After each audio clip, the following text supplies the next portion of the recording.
On today's show, it's Kyrie Irving's flat world and we're all just living on top of it. We debate if LeBron was under the weather, whether Bosch is closer to returning, and if D Rose will end up in Minnesota. And we'll count down the top 5 playoff performances by a LeBron James teammate. It's Wednesday, May 24th. The starter starts now.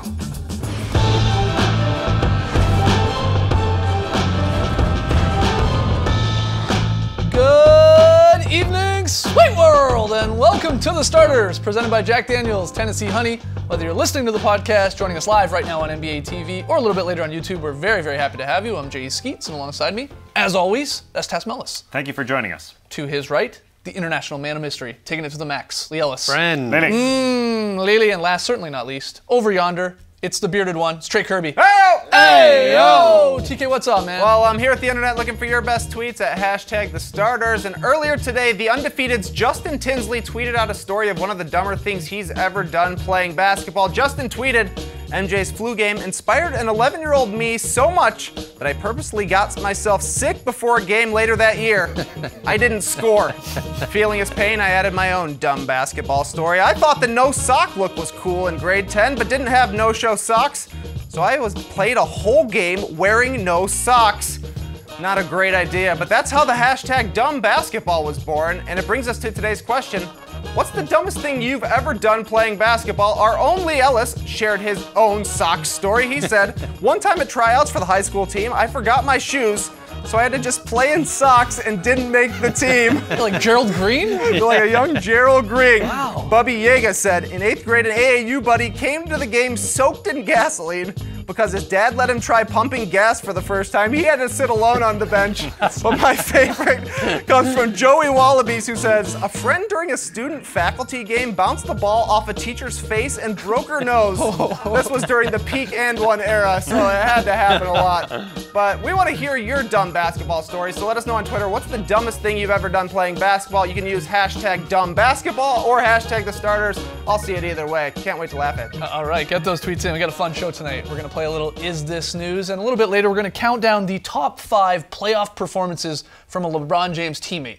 So that'll be a blast. But we start with a little true or false, looking back at last night's Game 4 of the Eastern Conference Finals. Trey, you got the true or false questions. That's right. Trailing by 10 at halftime, and with LeBron battling uncharacteristic foul trouble, things looked bad for the Cavs in Game 4, but then Kyrie Irving sprained his ankle, tied his shoes super tight, and became a superhero, scoring the Cavs' next 10 points on his way to 21 in the third and 42 total in the Cavs' comeback win. True or false, Kyrie Irving saved the Cavs. In this game, undoubtedly, as soon as LeBron got into that foul trouble early in the second quarter, you could see Kyrie just took over. LeBron went to the bench and he just said, this is takeover mode. You've seen that from Kyrie Irving over the years, over the past couple of years since LeBron has come. 12 points in that second quarter when LeBron sat, and then in the third Q, as we just saw, it was just Kyrie. This was just Kyrie ball handling, Kyrie one-on-one, Kyrie doing it all in that third Q. It was sexy time. What's weird about this is, to me, usually when a guy gets hot in a game, it's generally from the perimeter, right? Right. Like Steph-like or Clay-like, where a guy's just hitting a bunch of threes. This was Kyrie, as you said, Tass, driving into the teeth of the defense time and time again, and then just with the unbelievable English, spinning it left and right everywhere. That was weird to see, going 9 for 10. Most of those layups. 7 for 7 in the paint in that third quarter. Wild. That's like Shaq in his prime, when you could just lob the ball in and he could bulldoze his way past opponents. And it didn't really matter for Kyrie. You know when a guy's confident when it's like Marcus Smart or Bradley or whoever coming at him, and he's like, I'm just going to take you on and go straight into the paint, and it doesn't really matter. I'm going to use the window. I'm just going to float it up there, and you won't be able to stop it. He's only a small guy too, 6'3". That's not very big for a guy to go inside like that and score. And he knew he had to do it. He couldn't afford to take risks as far as just trying to get hot from the perimeter. He had to go inside and make sure the Cavs scored. It was incredible to watch. The stakes maybe weren't as high, but did it remind you of Isaiah Thomas, the OG Isaiah Thomas, the 25-point outburst in Game 6 of the '88 Finals? Again, not in the finals last night, Kyrie here in the Eastern Conference Final. But I only bring it up because not only, obviously unbelievable scoring guards, but the ankle injury as well. I mean, that's what happened to Zeke in that third quarter of that Game 6 '88. Yeah. He was on fire. He scored 14 straight. Then he tweaks his ankle and he sits for something like 35 seconds and comes back and continues to roll. Because that was scary turn of the ankle there by Kyrie Irving as well. But he just, as Trey said, laced it up tighter and kept going. I actually tweeted Isaiah that. Did you? Yeah, because it did remind me of that, because he went down and it looked awful at the start. He was really clutching his ankle.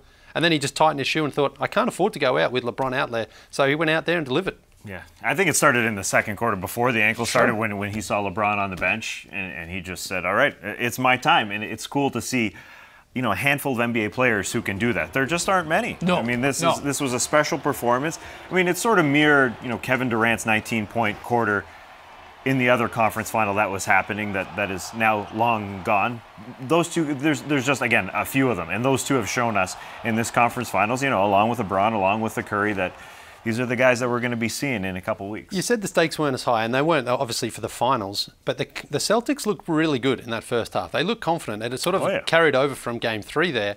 And had they lost that game last night, Cleveland, Boston would have gotten home court advantage back. They're going home feeling pretty good about themselves. Obviously, Isaiah Thomas is still not there, but you know that the Celtics still believe they were a chance right up until that point. Still wouldn't pick them, though. No, I wouldn't pick them, but would have made things very, very interesting. Well, it's a strange thing because if LeBron doesn't go to the bench, does Kyrie go into that mode? Exactly. They probably still win this game in the second half, but we don't have a 42-point Kyrie Irving performance. No. Absolutely. All right, Trey, next one. All right, after scoring just 11 points in the Cavs' Game 3 loss, people were wondering what was up with LeBron James. Well, according to Richard Jefferson, he thinks that LeBron thinks he might have had the same bug that kept Darren Williams out of yesterday's shoot-around, but I'm pretty sure Richard Jefferson isn't a doctor. Guys, true or false, LeBron's illness explains his erratic play? I would think that if you don't believe it. Well, he didn't look too sick when they were 21 points up in the third quarter. No. He was having a bad game. Right. But I don't think it was an illness. No one really brought that up until after the game either. Like, if LeBron was sick and if he'd had a stomach flu or something like that, I think people would have found out about that before the game. I think now there's a little bit... reporters are in the bathroom stalls? Well, there's always a few leaks, pardon the pun. I think LeBron would have let it been known. He likes to play up sometimes, either sort of when he tweaks an ankle or if something happens to him. He sort of likes to make a show of it. I would have imagined if he really was sick, it would have been known, because then he could have had his chance at the old Jordan flu game. To find this out after not only Game 3, but after Game 4, where he looked dominant in the second half, finishing with 34, 6, and 5, and people say that's a bad game for LeBron James, which is a joke. That's like an incredible game for anyone else, but that's the standards with LeBron. I don't know. I don't buy it, really. But he didn't have a good first half, especially defensively. He was not closing out all that well. He was not dealing with shots at the rim all that well. He just wasn't. He was turning over the ball. He had 4 turnovers in that first half. He had 10 points and 4 fouls. He didn't look good. He didn't look good in Game 3. Did the bug just leave him at halftime? Maybe at halftime. Got some fluids in him? He may have worked through it. That is a decent enough explanation for me. I don't think he needs to come out and say it if he's sick. Isn't a decent enough explanation, though, he just had a bad game? Sure. And it continued a little bit. Like, Game 4 was interesting because of the foul trouble, for sure. Yeah. You just never see LeBron get into foul trouble. Yeah. Really, rarely at all, but definitely not in the first half. And, he picked up his third one, and then it was like, well, you're going to keep him in there, Lou? And I thought it actually wasn't a bad idea at the time because it's like LeBron's so good at avoiding picking up other fouls. Why not keep him in there? But then he got that fourth on the offensive foul where Terry Rozier, and it was the right call, I believe. That was, and that's interesting you say that because he is good at playing without fouling, and he did just sort of barrel his way through into the paint, which is a risky thing to do when you've got 3 fouls. The referee's made the right call, and it's a gutsy call because we know refs know when LeBron's got like 3 fouls, and like, if I call him for his 4th foul, that may influence the game here. Do I want to call that? But the ref stood up and made the right decision. I know, something weird happened from Game 2 to Game 3 and Game 4 where LeBron, best player in the world, didn't look like himself. RJ's not a doctor, but he may know more things than we do. It's very true. And it was weird to see LeBron James botch a fast break dunk off an unbelievable pass from Kevin Love. This would have been one of the plays of the playoffs. But LeBron, he is human. Maybe he was sick. Who knows? But I think he was just he's just trying to throw down his classic patented sort of tomahawk. He's cocking it back. And he just doinks it. But that was weird. It was weird to see. Very strange. Who knows? All right, Trey, final one here. Your team never loses if you root for all the teams. At least that's what one brilliant Cavs fan found out. Well, I don't know if he's a Cavs fan because look at him pulling the quick switcheroo up on the Jumbotron last night, showing his Steph Curry jersey underneath his Cavs shirt. Guys, true or false? This kid's cool. Cool? This kid is cool. He's a troll. I mean, I like that. I like when you see the mom or whoever, the woman beside him, trying to cover it up. His troll game's out of honor, but I wouldn't go cool, though it reminds me of one Lee Ellis. Is this your son? You have a long-lost son you didn't? Listen, it's a little bit different to doing it down the Fortress here, wearing a Raptors and an Atlanta Hawks jersey. The Cavs and the Warriors are vicious rivals.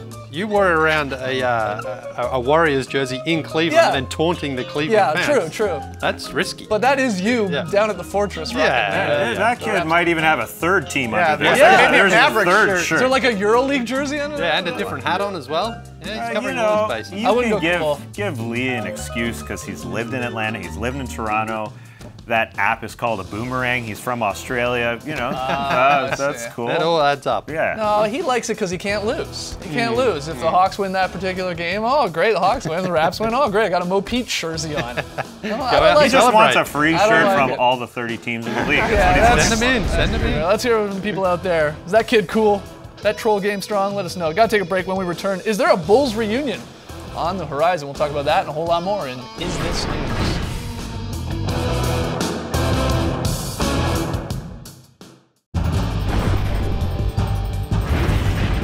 Welcome back to the starters. Time to play Is This News. Trey's rounded up some juicy NBA headlines. He's going to pitch them to us, and we'll debate whether or not they're actually newsworthy. Trey, first headline. All right, our first headline comes from the Sun Sentinel, and it reads, Miami Heat and Chris Bosh moving toward agreement that assures permanent cap relief.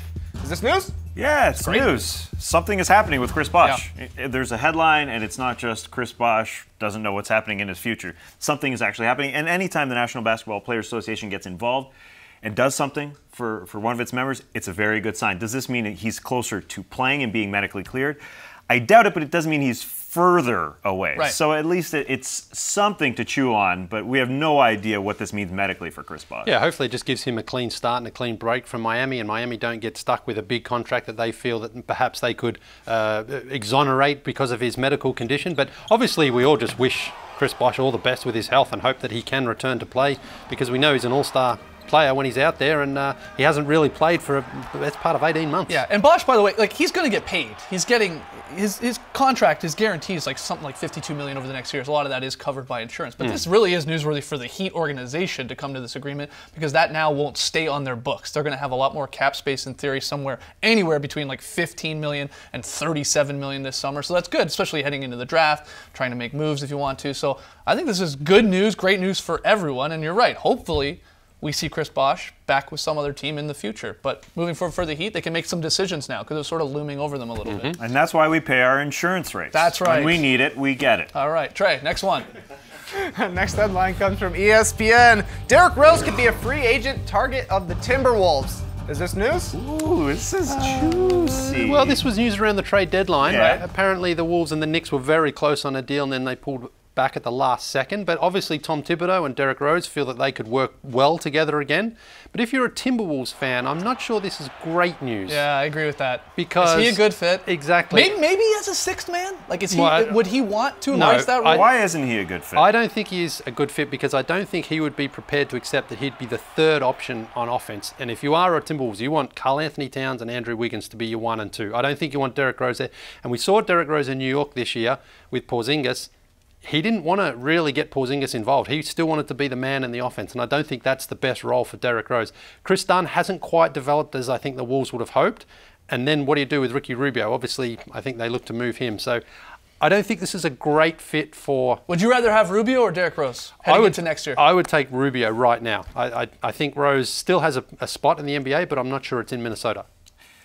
Rubio, led a team that didn't go to the postseason again. And Karl Anthony Towns 1 year older and Wiggins 1 year older may be a team that could go there with whoever their point guard was, quite possibly. But Derrick Rose, if there's a coach he can work with, it's a guy that he worked with for a long time in Tom Thibodeau. I know we all think, Derrick Rose is way past his prime. He's still at a decent age, and you look at the numbers were actually good in New York. 18 points and 47% shooting, which is a shocking number. And I think he was willing to give up the offense to Carmelo Anthony, that's for sure. He didn't get Porzingis involved enough, no doubt about that, but a lot of things went wrong with New York. I think in New York, if there's one guy that can make it work, I think it is Tom Thibodeau. Possibly. I'd give it a shot. All right, Trey, final one. Our final headline comes from the Low Post via Slam Online, and it says, report, mutual interest between Chris Paul and the Spurs. Is this news? This seems... No. Sure. I love Zach Lowe. Trust Zach Lowe, no doubt. He's saying this on his podcast. But you don't trust Zach Lowe. I don't believe that Chris Paul is going to be going anywhere. He was a part of the union that pushed for the over 36 rule to go to over 38 rule because of him, for a guy like him to sign that super max extension. I'd be shocked if after doing that, he doesn't at least sign with the Clippers for, you know, the 5-year over $200 million. I'd be amazed. I don't I'd be absolutely don't amazed. think he really cares about money all that much. This will be his last big payday. It really will. I mean, he's 32 years old. He's never made a conference final. You're almost locked in to make a conference final with the San Antonio Spurs if you have that same team around him. There would have to be some things to work out with the Spurs to get this done financially, for sure. A whole lot. Tony Parker is still their point guard there. That's the key there. But I mean, where does Chris Paul fit into that team? Who comes off the bench out of Chris Paul and Tony Parker? Tony Parker. Easily. Because he's Chris Paul. Easily? I mean, Yeah. He's hurt. But they would have to. They would, like Tess saying, like the Spurs would have to make so much cap room to make this work. To sign Chris to a near max deal. Yeah, doesn't it just make too much sense though? Chris Paul as a San Antonio Spur. I mean, he just fits. He feels like, listen, I can't do it anywhere else. I may as well go to the Spurs. At least then I know I'm going to the conference finals at a minimum. Yeah. Chris Paul likes being in charge on offense, though. You got to run Popovich's system when you're playing for the Spurs. But they would have to shed. The Spurs honestly would have to shed salaries like something like Pau Gasol, and they'd have to let guys possibly like Patty Mills. Obviously, he would walk in this scenario. That would make more sense because you'd have Chris Paul. But like Deadman, you probably have to move another piece. You'd have to get rid of a lot of guys, a lot of pieces. But hey, if you could convince Chris Paul to come play under a 4-year deal, sure, I'm with you. But I just think Chris Paul, again, after being a part of the Union, this is his final payday. That's $200 million right there. It's tough to turn down. It does sound like a lot, but Pau Gasol's getting paid 17 or 18 next year. It's a player option. Just find somebody to take him for 1 year because he's only got 1 year on that contract. If he exercises that option, then the numbers kind of work out pretty quickly. Yeah, he has said he's going to probably opt into that. So wouldn't you have to sweeten the deal a little bit to have someone take Pau Gasol at 18 mil? You have to give him something. They're not just going to take him. No, there's some players there. It fell off a little bit. It's interesting. Is it news? Let us know. Jump on Twitter, #TheStarters. Are you buying what Zach Lowe's trying to sell you? There's some mutual interests between the Spurs and Chris Paul. All right, after the jump, we're going to count down the top 5 playoff performances by a LeBron teammate. Yes, Kyrie Irving has inspired us. Don't go anywhere.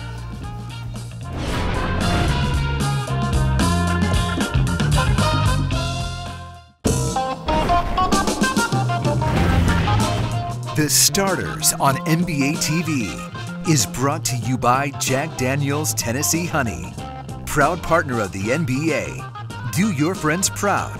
Please drink responsibly.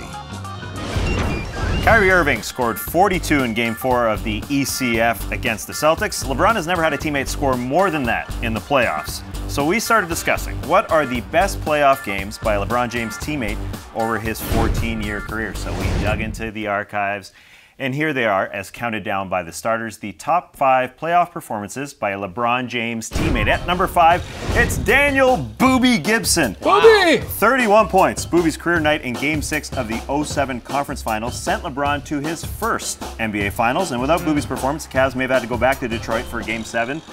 Boobie coming through, banging home the threes. At number 4, new teammate, old rival, who dis, Dwayne Wade. 38 points in Game 1 of the 2011 semis versus the Celtics. LeBron was struggling in this game a little bit, shooting 42% from the floor, but Wade was doing the heavy lifting. Scored 38 on 21 field goal attempts, and Miami would go on to win the series in 5, making LeBron look pretty smart for going to South Beach. Yeah. Kyrie Irving, 2016, Game 5 of the Finals. He had 41 to match LeBron's 41, and this kicked off the 3-1 comeback. After missing most of the previous year's matchup versus the Warriors because of injury, this was Kyrie's finals coming out party, and this helped prove that LeBron made another good decision by going back to Cleveland. Guy knows what he's doing. Yeah, makes a lot of smart decisions. Sticking with Kyrie Irving at number 2, a little bit later in that series, it was the closer, Kyrie Irving, Game 7 in Oakland. LeBron was stellar in this game. He posted a triple-double, had the iconic block on Iguodala, but there was Kyrie hitting that contested step-back 3 to break the deadlock with less than a minute to go. The Wall Street Journal called this mathematically the most clutch shot in NBA history to help LeBron bring that title home to Cleveland. No one was scoring, then Kyrie decided, okay. Yeah, I'll hit this tough shot. But at number 1, it is the shot. Ray Allen, Game 6, the 2013 Finals. He turned an NBA Finals on one skill that he worked on, that back pedal to the corner. A skill I'm not sure anyone else worked on in the NBA. He only had 9 points in this one. He had 0 in Game 7, but who cares? I mean, the Spurs, they were ready to celebrate. Check out all those yellow shirts of NBA employees, the rope on the sideline. They're ready to hold off everybody. Yes, sent the game to OT. They won, obviously, in OT, and then won Game 7. Apologies to Chris Bosch, Mike Miller, Mario Chalmers, Zydrunas Ilgauskas, more Dwayne Wade games and others we couldn't mention. Yeah, well, at least Bosch got the rebound there. He made it. Yep. Just as important as the Ray Allen 3. All right, we got to take one more break, but when we return, it's very solid playtime. You're watching The Starters, presented by Jack Daniels, Tennessee Honey.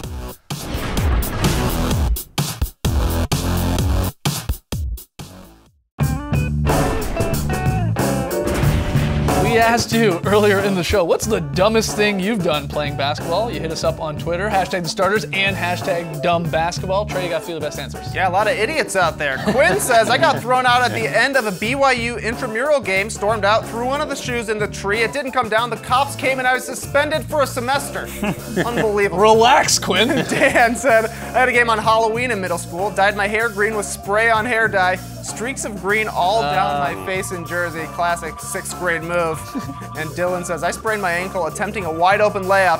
I hopped on my good ankle for the next couple of days and sprained that one too. Wow. Tough break, Dylan. You sound like my dad. Drink more milk. All right, Lily, where are we going for very solid play? Well, we're going to Cleveland. Now, I had to break a rule or two here, but there's only one game on, so you have to make it work. And it's a double-ender from the Cavs. Look at this, one bounce, full court, fast break, dunk. It's only a gentle dunk, though. Yeah, but look at that, good defense. Then there's the bounce pass over to LeBron, to Kyrie, back to LeBron. Nice finish. That's what I call a very solid play. Nice fast break. That's acceptable. That was a great fast break.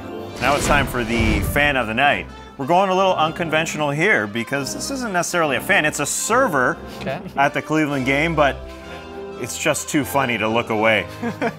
She's getting in the way of referee Pat Frayer here. How am I going to get by you? She finds a way. She's got to be ejected. Contact with the referee. Yeah. Get ready. Lee, we got a fan sign, sort of. Yeah, sort of a fan sign. I'm bending the rules a little bit on this one. It comes from Vince, who was at NXT TakeOver in Chicago, and he took a Wedgie Mania. Yes! Wedgie Mania! So, the granddaddy of them all! Well done, Vince. All right. Hey, if you're still going to a game, bring a sign. Yeah, for sure. This is weird. No basketball on tonight, so we're looking at Thursday's schedule, Game 5 in Boston on TNT. But yeah, no basketball tonight. What are you gonna do with your time? You're just gonna go to bed at like 7 o'clock? Nah, 8. All right, cool. All right, that leads very well into this. Thanks for joining us, folks. And remember, coolness comes in all shapes, sizes, and levels of coolness. Embrace the night, people. That's creepy, man.